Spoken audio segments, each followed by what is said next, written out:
Hey everyone, and welcome to Civil War Week. He's Connor Letourneau. He covers the Oregon State Beavers. I'm Tyson Alger. I cover the Oregon Ducks. Ducks and Beavers are playing this weekend at PK Park. 7:30, 7:30, 2 o'clock. First pitch times, Friday, Saturday, Sunday. Huge series for both teams. The Ducks are reeling. I wouldn't say Oregon State's reeling, but they've been struggling a little bit. This is really a big series in terms of playoff implications for the Ducks in terms of them even making the tournament, and maybe for Oregon State, maybe a little bit seeding wise. What's your take early on? Right. I mean, we're still 6 weeks out from the end of the regular season, so it's still a little bit early, but you're right. Oregon, the way they've played, they've kind of already entered now or never territory. Oregon State, not quite that type of dire situation. They've lost 2 of their last 6. They lost a series to Cal Poly, which was a struggling team, and then they went to UCLA and dropped 2 of 3 against a very talented Bruins team. So they're not happy with where they're at. Coach Casey said earlier this week that if we continue to play like this, there's no way we'll compete in the Pac-12. They're 6th in the standings right now. I think that they'll need to continue to really struggle to kind of move out of that NCAA tournament picture. But if they did lose this weekend to Oregon, that would be a major setback considering how Oregon's been playing. Yeah, and it's still one of those things with Oregon. It's so funny because I think just even 2 weeks ago they were still ranked in the top 25, and I'm not saying they should have been ranked in the top 25 back then, but it's just crazy how quickly this program has fallen just this season. They were 13-2, and then they've lost, I believe, 13 of their last 19 games. It's just been like a steep downhill. They did pick up a win on Tuesday against Portland, which you may say is a given, but they lost to Portland the week before. That was kind of the nadir of the season. It was that, and then last week they were just destroyed by Michigan State in a 3-game series, and Michigan State is not a good team. They're a mid-range team in their conference, and that conference is not as good as the Pac-12 is at baseball. And so there's a lot of confusion on this Oregon team because on paper, and guys keep saying that, Scott Heineman said, I've been here 3 years and this is the most talented group I've been around. And those 2 other years, they've gone into, the regionals and finished close to the top in the Pac-12. But they're not hitting the ball. Their pitching staff has been injured. Connor Harbor tweaked his shoulder this week or last week. Jack Carricker is gone for the season. Cole Irvin's still coming back from a pitch count. And that mixed with the fact that they can't hit, and that's kind of a recipe for a big slump.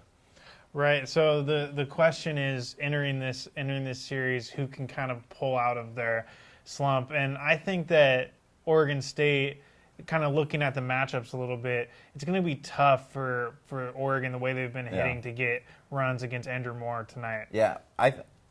Honestly, I'm more concerned right now about Oregon's pitching than their hitting. Oregon's hitting has not been doing well, but if you can look for little signs, like going back to that Portland game, it is Portland. It was a midweek game against an inferior pitching staff, but they were just putting the ball in play more. They were having longer at bats. They were getting deeper into counts, and one of the things the coaches have been harping on is when you make outs, make them quality outs. Make players have to make plays. Don't just pop out or strike out. Oregon has struck out more than any team in the Pac-12 this year. So there is a lot of talent in that lineup that I think eventually they can pull out of that. But the pitching staff, I don't like the injuries they've had in there. Carricker's gone for the season. Don't know if Connor Harbor is going to start this week or not. I think a lot relies on Irvin tonight going up against a bona fide ace in Oregon State. Cole Irvin should be an ace when he's healthy, and he's showed signs this year. But his pitch count's still around kind of 80, 85, and if he can be efficient early, he might be able to at least keep Oregon in contention in this game. But if he gets hit early or doesn't have that control, this series could get out of hand really quick for the Ducks. So right now, Oregon is officially listed as TBA for Saturday and Sunday. Yeah. One of those guys will be David Peterson. He has been their Saturday guy, but they're not quite sure.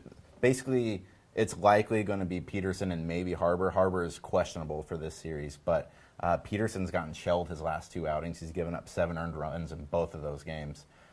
So you're going to see Irvin, you're going to see Peterson, and then it's kind of depends on Harbor. You might see Steven Nagosek, who pitched his last start was Oregon's last game of the season last year against Vanderbilt, when he basically went punch for punch with Vanderbilt's staff in a really close game. But he's been more of a late innings guy, and I'm not sure how long he can be extended out. So it's a lot of questions around that pitching staff.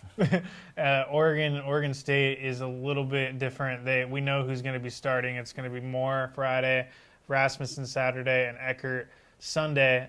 But Rasmussen and Eckert have really been inconsistent the past couple weeks. They've struggled to get late into games. And it's going to be important for them to become more consistent to kind of back up more in that weekend rotation, because you need more than one legitimate, reliable guy to make it in this conference. Definitely. So looking at this, I think Oregon has to have this series to make the playoffs. Like you said, it's still 6 weeks out, but Oregon's 2-7 in the Pac-12 right now. They're in danger of falling below 500 overall. They're going to have to really pad that resume to get one of those at-large bids, because they are not going to be winning the Pac-12 conference. I could see Oregon potentially winning 2 games. They're not going to sweep, but I could also see things going really wrong. So count me up for Oregon winning at least 1 game. Honestly, I think their best chance is tonight, because Cole Irvin has the stuff to, at least when you have 2 aces going against each other, it can come down to 1 or 2 plays. And I think tonight is Oregon's best chance. It's going to be an interesting one. Tyson will be there tonight. I will be there tomorrow. We will both be there Sunday, bringing you guys all the coverage you need.